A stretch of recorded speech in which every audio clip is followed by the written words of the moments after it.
Hi there, welcome to Bottled Wisdom. This is the second part of something we talked about, frustration boiling over.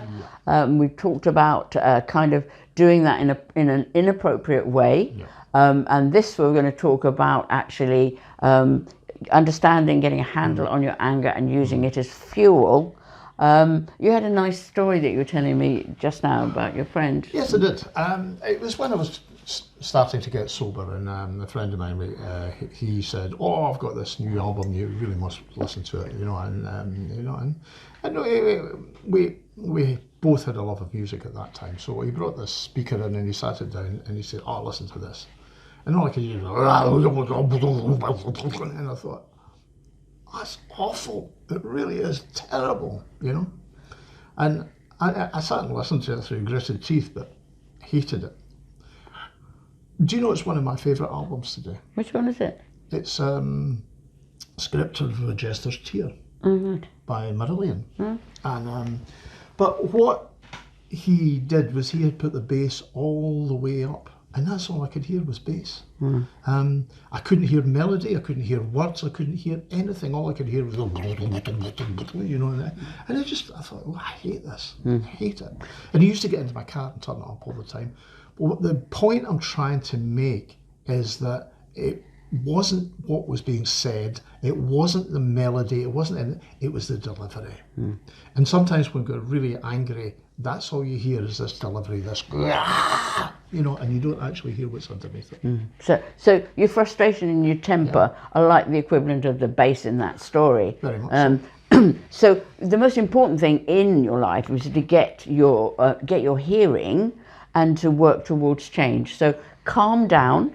The other thing I've noticed, and I'm very sad that I used to do it, but I was with a binge drinker, and the disappointment as well as the frustration when I realised it was beginning to happen after all the promises to stop and the hope that this time it was going to be it. It was very high feeling for me, a very strong feeling, and you know what I'm like. Of course it is. Very feelings person anyway. So my filter would go, and I'd actually let rip things that I would never do in any other situation because it was harmful.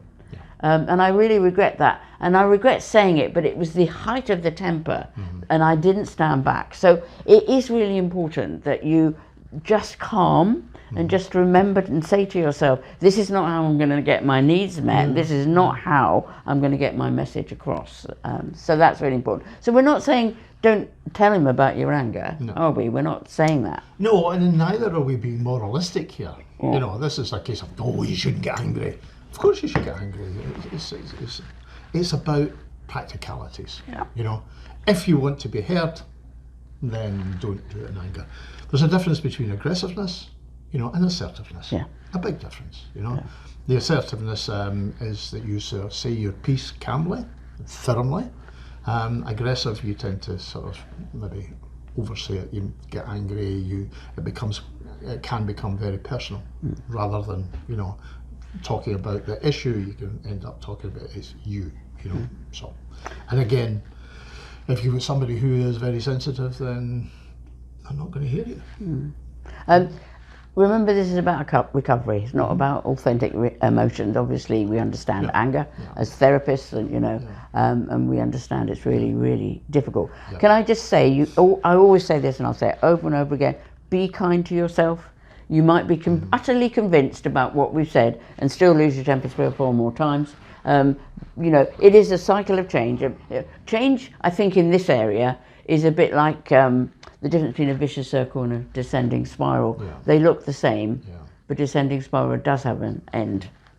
There's a little saying in AA which I loved because I clung on to it like grim death, which is it's about progress, not about perfection. So it's about getting it wrong less often. That's progress. And the other thing is to use the anger in a really positive way, to use it as fuel. So one of the most things to use your anger for is a statement like, I will not let alcohol jerk my chain, or whatever a phrase is. But if we're not careful, alcohol almost controls the way we feel, the way we act. And I think to begin to, in a really strong, angry way, kind of begin to say, I'm not doing that anymore. I'm not going to dance to his tune. I'm going to not let what's happening there ruin my day, you know. And that sort of anger, I think, is really, really useful on this road. Yeah, that's when you put it to good use. Yeah, absolutely. Yeah. There's a lot of movements of, you know, good social movements have been started through anger. Yeah. You know, so anger is not always a negative, it's not always destructive, you know, but it has to be channeled. Yeah. And can I just say, as a mum, you will need to give your children space to express what they feel. Yeah. Again, you may cap your own anger. I think if your children are fairly young, or even if they're teenagers, bringing that to bear on them, I think would be quite hard for them, because, you know, if you're not careful for them, it'll feel like a silencer. Do try and encourage them not to get mad at their dad or mum whilst they're actually drinking. Yeah. Or, you know, but again, listen to the anger, help them to express it, because they need to be really authentic about that. Yeah, don't, you know, to coin the phrase, don't let them bottle it up. Yeah, it's a good place to end, I think, isn't it? Thank you for listening. Bye-bye. Bye.